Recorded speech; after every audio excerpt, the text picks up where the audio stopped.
That is my thing. Hey, everybody, welcome back to the Jay's Fifth Down, the NFL podcast. I'm your host, Jay and Gay, and today with me I have Kirk, Hilliard, and Rusty Byrd. They have their own show called the Kirk and Byrd Show. It's also a podcast. They're on YouTube, Spotify, also. So I thank you guys for coming on with me today. Really Thanks for having us.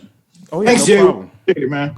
Yes, sir. So make sure also you guys subscribe, like, and comment after this, and share it with your friends also. So guys, obviously NFL playoffs, it's been crazy, right? We've had some good games and everything going on the past couple of weeks with the divisional and wild card games. Obviously, you know, the Rams won a thriller against Tom Brady in Tampa Bay, right? Yeah. So what are you guys' takes on the playoffs so far, and what's happened? Has these teams surprised you or anything like that? Or you pretty much, okay, no, I know these teams were going to win these respective games. So Kirk, hold on. I was going to say age before beauty, and you are older, so go ahead. Okay, right. But this is a case of age and beauty before everything. All right, so look, my first thoughts, again, Jay, thanks for having us on the show, bro. Of course. Is this. This past weekend was one of the best and most amazing weekends in the history of professional football. The games, the action, the stars, and then when you compare it to the first week, now look, I love football, so getting the extra game in this year with the extra teams in the playoffs, I love it as much. So you couldn't give me too much, but that first weekend was just football, and it was just. But this past weekend, man, I mean, Saturday was great, but Sunday, those games, you know, probably some of the best professional football I've ever seen, and it was that's the main thing I take away from that weekend is I don't want to ever delete those games off my DVR in case my grandkids one day say, "What was football like?" No, this is football right here. Yeah. So the teams that are left, I think they're amazing. I have some teams I like, so we'll get into that. But that's my main takeaway. Kirk, you can provide a little a bit of your thoughts, but I just was amazed at the games, and it got to a point where I didn't even care who won. It was just like, oh wow, this is just fun. Right.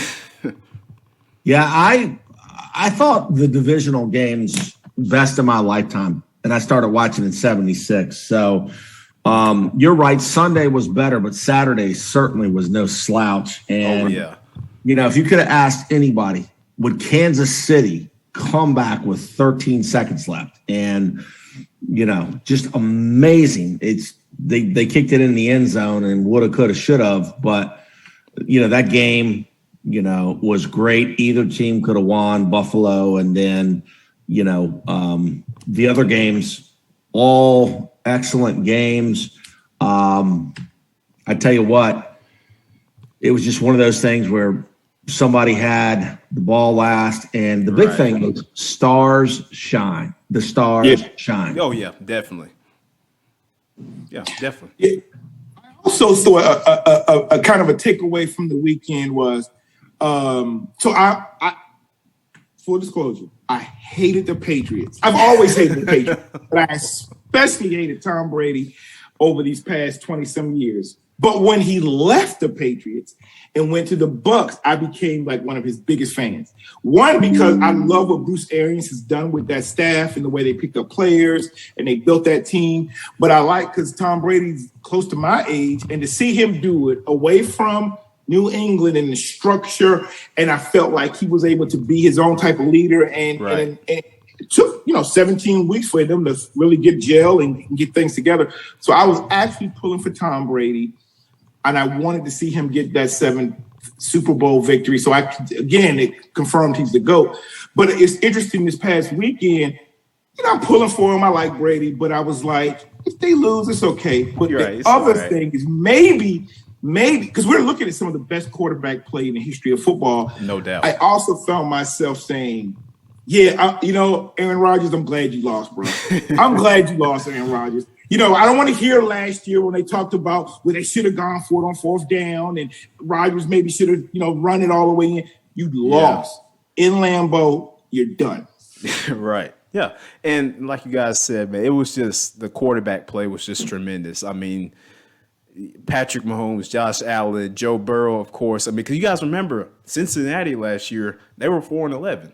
Yep. Yeah. And you know, I mean, yeah, we knew Joe Burrow was going to be good because, I mean, he had one of the most amazing seasons in LSU history, right? Or college football history. College football history. Yeah. College football history. He won the Heisman, had over 60 passing touchdowns. I mean, the dude was a beast. He gets drafted number 1 overall to the Bengals. They don't do so well.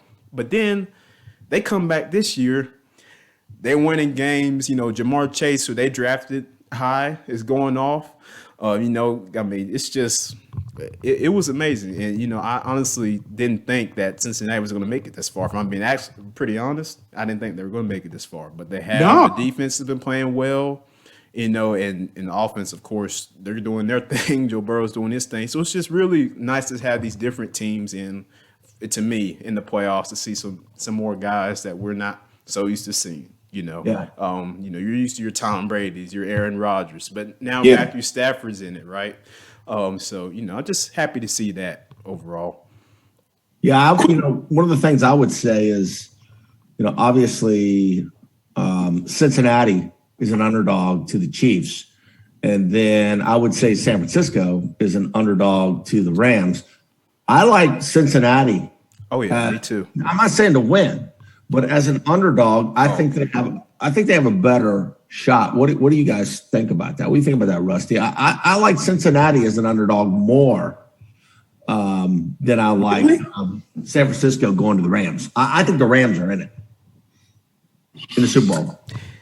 So the Rams team reminds me of Tampa Bay last year. What they fixed is they got another quarterback. Okay, Right. Mm-hmm. So Tampa changed the quarterback, but then Tampa did. Let's just pick these all-stars, whether they were a couple of years out of their prime or not. Like, you know, like they would get like Ndamukong Suh and Tampa was picking up, you know, Antonio Brown, all these guys. Yep. So the Rams done that. Look, they got a receiver. They got why can't I think? Cup. No, I'm saying Odell? from Cleveland. Odell Beckham. Odell. They got Beckham Odell. Jr., yeah. They picked up from Denver outside linebacker.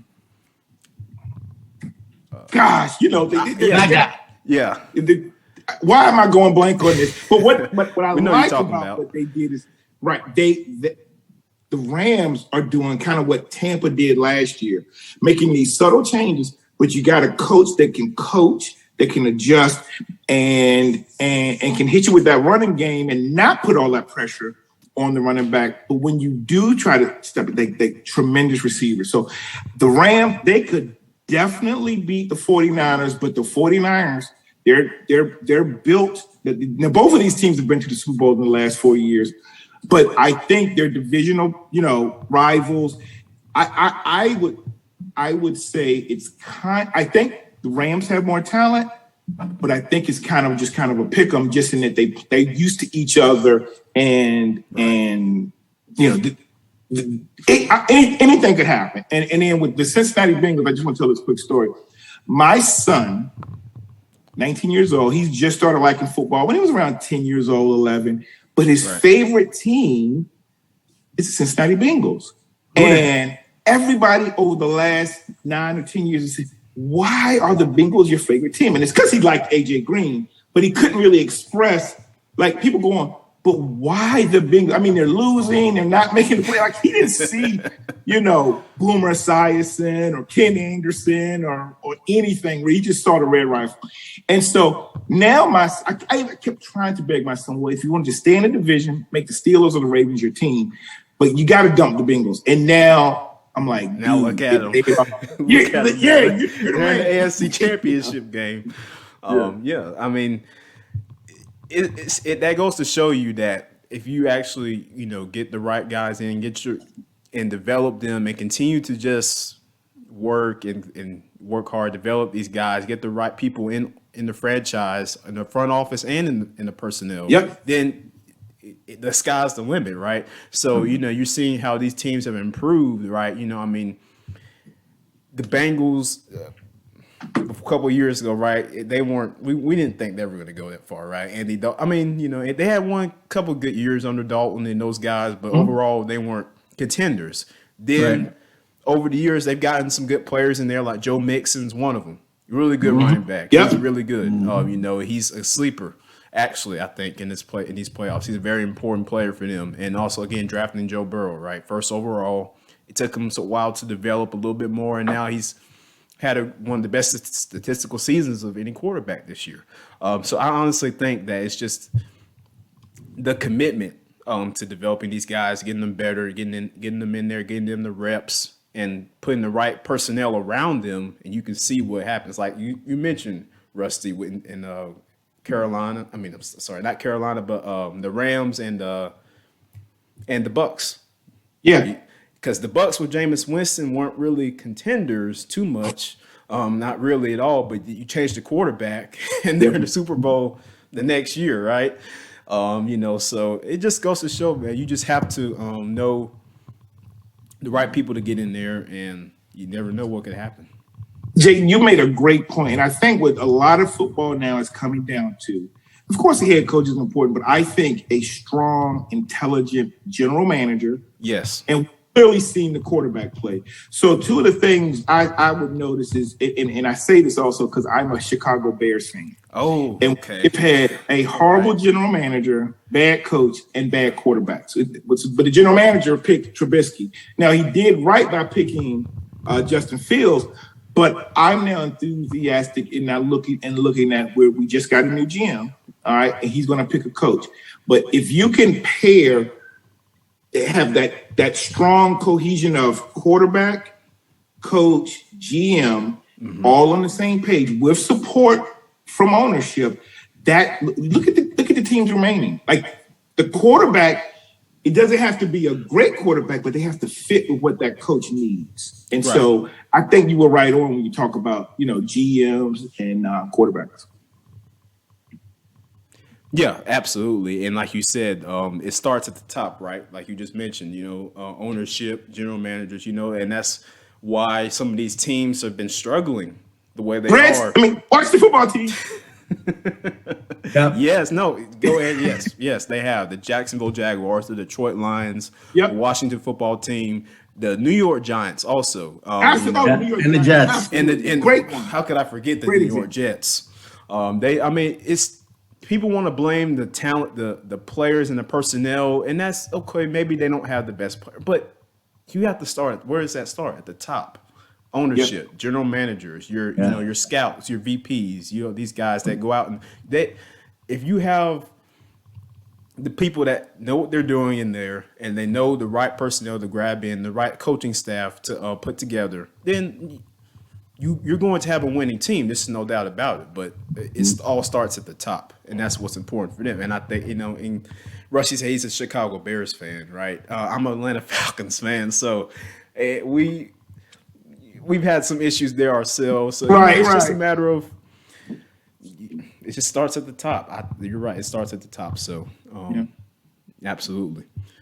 Yep. So you guys, so far, do you think that the Rams shocked people this year, or did they, or we all knew they were going to make it this far, or which one is for you? I knew a lot of people that picked the Rams to go to the Super Bowl before a game was played. But that's because they changed the quarterback. Everyone is saying, Stafford can maybe put, even though he hadn't done anything before, and I think that was because of leadership at Detroit. But that a lot of folks did pick the Rams, and Stafford, he is coming through in that way. Yep. And by the way, they had a very good quarterback leave. So the kid he was not chopped liver though. He wasn't, and I'll say this about Jared Goff, because Jared Goff is a guy. He's a guy that's going to do what you ask him to do. He's a good I think he was more of a system quarterback. I think because you think about when the Rams drafted him, his first year, he was in the 16 draft, I believe. He's the first pick overall, 2016. Right. That first year, that they were under the Rams were under Fisher. I believe it was right. Yep. Right. And it just wasn't. It wasn't all that well that year. And then they bring in Sean McVay, who's his offensive genius. And he comes in with quarterbacks. Yeah, right. He's good with quarterbacks. And Goff, I mean, from 17 to 18, he had some good seasons. And you guys remember that 18 season, they went to the Super Bowl. Well, yeah, and I will say this: he had some good seasons. Definitely better than when he was under Coach Fisher. But the thing I think that the Rams did was help protect him is that they had a very strong running game. They did with Todd Gurley. Gurley, right. And you had to respect that running game. When Gurley got hurt, all the injuries built up, and he's not there.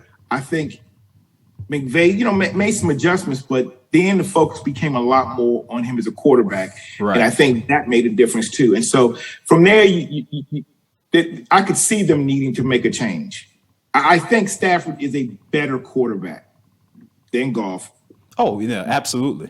So and Stafford's going to do what you need within the structure of that offense. Right. So with Tampa Bay, were you guys, shocked with the way that game? Did you think Tampa was going to,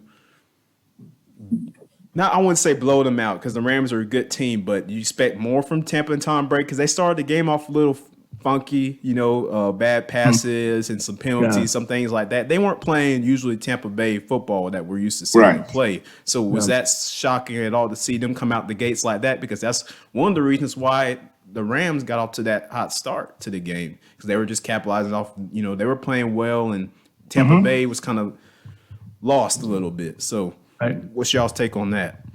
I thought, Tampa Bay was a little banged up on the line. Right, so yeah. I think Brady, any quarterback, I don't care who it is, you put pressure on them, you hit them, and they hit Tom Brady. So, and they've had some things happen this season. Fournette isn't fully healthy. Losing to Brown. Right. Starting right tackle was hurt as well. Yeah. Not shocked, but I did pick Tampa Bay to win the whole thing. So there you go. And I did too, originally, because I learned from experience. You can't bet against Tom Brady. Don't bet against Tom Brady. Don't bet. That's usually the rule of thumb when it comes to football.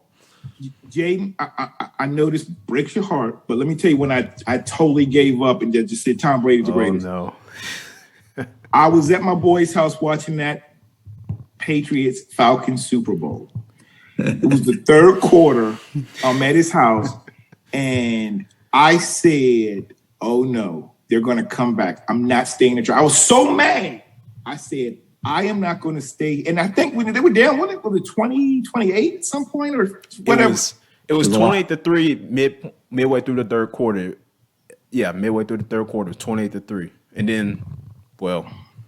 And I when they did something, and I said, they're not running the ball, this game is over. I left my friend's house, went home to put my kids to bed, and I sat down and I was like, what? And that's when I was like, Tom Brady, you're the best. You're the greatest of all time. So I know that hurt because I was pulling for those 5. It did. It hurt very much. But overall, like you said, game plan, it has a huge thing to do with that. Run the ball, keep them off the field, run that clock out. Because they were in field goal range at one point in the game. And but you had a holding call on your left tackle. And then you had, that pushed you back. Then Freeman, the running back, he completely whiffed on a block because New England brought a blitz in, and Freeman didn't block the guy. Then Matt Ryan, it was a fumble. The Patriots took over, and then from that point on, it was just no turning back for New England. So, but moving on, you guys with the upcoming conference championship games, the NFC, you got the 49ers and Rams, and then of course the Bengals and the Chiefs. Who are you guys picking and why? I know you already said Cincinnati, but for the Rams and the 49ers. No, he said Cincinnati. I said of the two underdogs, the 49ers and Cincinnati, I think Cincinnati had us a better chance than the Niners. But I'm picking the Chiefs and the Rams to win it. And honestly, I wouldn't be surprised if the 49ers and Cincinnati wins it. There's a lot of parity in the league and nobody knows. But I think that Mahomes and Kelsey they can't stop Kelsey if they can protect him. So that's my two picks, but they're not absolutely rock solid. So I really love what Cincinnati has done, but if I had to bet my money, I would go with Kansas City because, and let me just say this: if you just look at what Patrick Mahomes has done over the last 4 years, you would say he could be on track to be the greatest quarterback ever. But what happened is they ended this past season with a loss in the Super Bowl, not looking good, and they started so slow this year. I think we all just kind of forgot that KC was as good as they were, the previous 2 or 3 years. And so we're not looking at Kansas City like we see that they're now, they've had vulnerabilities. They've shown that. And their natural vulnerabilities, if you don't have all of your offensive linemen or people are starting to take certain things away from you. But I think if Andy Reid is now realizing, and look, this is the thing, I've coached football for years, I played for years. I don't mind losing if it's going to expose a weakness that I can then correct. I'd rather be Start exposed with faster gaming speeds from Suddenlink. and have something exposed that I can correct or work on, and it also, going, 16-1 or 15-2 or whatever. It doesn't do me any good if everybody thinks we're invincible. So I think Kansas City should beat Cincinnati based on their experience and their talent. But you're right, Cincinnati could pull out a win. But I think the better opportunity for an upset, if it's really an upset, would be San Francisco. And the reason I say this is that was clearly the toughest division in football this year. Oh, yeah. That NFC West. And so when you got to get through the Cardinals, who actually won the division. You also had to play Seattle, and you're playing these teams twice. You know each other, but that was the toughest division. And then and so they know each other. I don't think there's going to be anything about being afraid and this and that. They were both been in the Super Bowl. I believe the Rams will win the game, but I think San Francisco's with Garoppolo like managing the game and them doing what they do. I think they can win, but I'd have to go with the acquisitions that the Rams have made. I think it's just too much. Right. Yeah. And like you said, with the 49ers, Jimmy Garoppolo is a guy. For them, they like you said, they could win, but I think in order for them to do that, he is going to have to just, like you said, manage the game, play the game, just make the throw, make the right throws, simple throws, whatever, just not trying to do too much. Right. Not trying to do too much and trying to be the hero or whatever, like let's get us to the Super Bowl. This is on my back. No. Everybody does their part. Everybody has their own part to do. Jimmy Garoppolo is to make the right throws, make the right reads, run the team, run the offense, and manage the game, like you said. But the Rams, like you said, the talent is just ridiculous. So my picks, I would have to say, would be the Rams. I want to go for Cincinnati, but I'm going to say the Rams. Where's your money going, Jay? Huh? Where's your money? I know it's your heart. I can't put any money now on him, Rusty. I know, but if you had to, if I had on him, where's your money going, bro? Let me give you an example. I don't like Alabama. So the first time they played Georgia, I wanted them to lose, but they were underdogs. And I'm like, I'm putting my money. I don't want them to win, but I put my money on Alabama. And I was right. Now, in the championship, things worked the way I really thought it was going to happen the first time. But my point is, where would you put your money, despite who you want to win? I would have to put it on Kansas City, the Chiefs, and the Rams. I would just. It's just the Chiefs are just really. They're just amazing. They're too good. Yeah. And not only that, but people are forgetting that their defense has been playing really well also this year. Yeah. We all talk about Patrick Mahomes and Tyreek Hill, Travis Kelce. Tyreek Hill, that's the other thing I was going to say is he's unbelievable. He is. But what's also mentioned, the defense for Kansas City. They've been, you let up 30 points to Buff. I understand. But overall, as a unit, they've been playing better than they have in recent years. Now they had their struggles early on in the year, but they turned it around a little bit, and they've gotten better. And they got some studs on that defense. Chris Jones being one of them, and Nick Bolton, the linebacker, he's pretty good too. So overall, and if the Honey Badger's healthy, he makes a huge difference. Oh, he does. He didn't practice. He didn't practice today. He did. So he's in the concussion protocol. That could be significant, but it could. It could, and we'll see how that plays a role on Sunday. So those games will be on Sunday again. I think Fox will have both of those games. So for people out there wondering, you can catch both those games on Sunday. 49ers and the Rams and the Chiefs and the Cincinnati Bengals. But last thing before we get off, guys, in the upcoming year, the draft, we all know it's not quarterback heavy like it usually is, right? So not like last season, yeah. Right. So what are you guys' predictions as far as the drafts and maybe where some teams need to go, or how that could turn out? So for the thing that sticks out to me is that there's just no, like last year we had 5 first-round quarterbacks, and the last one picked actually probably had the best season, out of all those guys. Yeah, there just doesn't seem to be anybody in this year's draft where you're going to put a lot of faith in that quarterback. Not that they can't do well. I just don't see anybody of value. Nobody pops out to you. Pops out, right? That if I'm one of the teams that needs a quarterback or I'm drafting high, is it going to be worth it? So, for me, those teams this is to me the way you build a team. If I'm looking at the teams that had the worst record, and those were teams that have invested in quarterbacks. So, if you're looking at Jacksonville, the Jets, Detroit, so you can never go wrong with drafting offensive linemen. Like you've got this investment in a quarterback, invest in draft linemen. Yeah, you got to protect him, right? You got to protect the quarterback. He's not there out by himself. That's what the way I would go is building that offensive and then the defensive line if it's not already strong. Yeah, and like you said, I think it's also a lot of good receivers in this class as well. Now I know Jameson Williams, he's hurt, but if he was supposed to be one of those top guys taken, right? Because he had an amazing year at Alabama.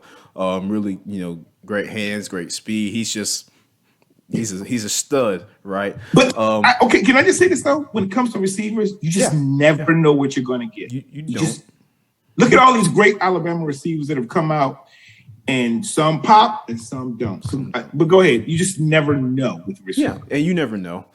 So like I said, it's not. We're always used to seeing a quarterback heavy draft, right? But this year is going to be a little bit different. So I'm interested to see where some of these teams are going to go, especially those in the first round, early second too, because these guys, it's loaded, a lot of defensive talent also.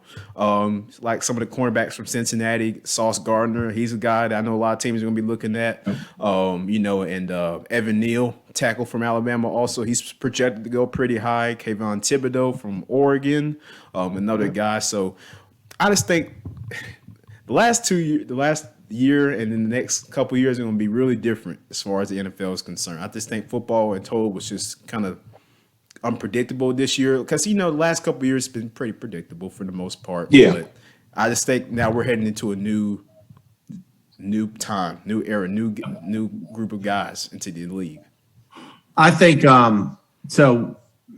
Aiden Smith, the left tackle from Alabama, everybody has him going number one, so he should be number one. But this is a tackle heavy and a cornerbacks heavy draft, which basically means there's going to be some guys making some money. They're going to jump up. There's been some years where there's been a run on tackles.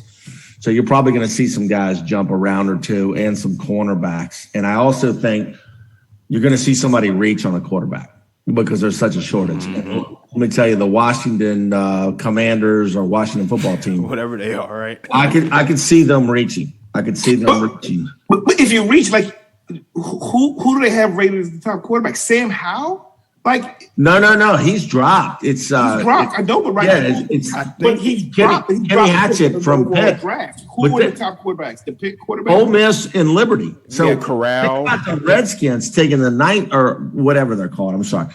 Think about them with the ninth pick taking Ole Miss's quarterback. A lot of people didn't have it. Yeah. So Who is he throwing to? I live right here in the Washington, D.C. area. I don't even know. Great question. Their starting running back was a wide receiver. They're going to reach. They're going to reach. Yeah, I believe that's possible. I do think it's possible. But that wraps us up tonight for the podcast, guys. I appreciate you, Kirk and Rusty, coming on. And you guys make sure to check them out on YouTube, I believe Spotify. Also, check them out, the Kirk and Byrd Show. Really good stuff they have on there. And make sure you guys also subscribe to our channel on Jay's Fifth Down NFL Podcast. You can find us on YouTube, Spotify, and Anchor, Google Podcasts, Apple Podcasts as well. Make sure you check us out. Make sure you hit that subscribe button, like, and comment. And I appreciate you all. Appreciate you two coming on, talking some ball with me today. All right. Great stuff. Thank you, Jay. We appreciate it, man. You know your stuff. Yes, Jaden. Yes, sir. Thank you guys for coming on. Thank you. Great. Thank you. All right.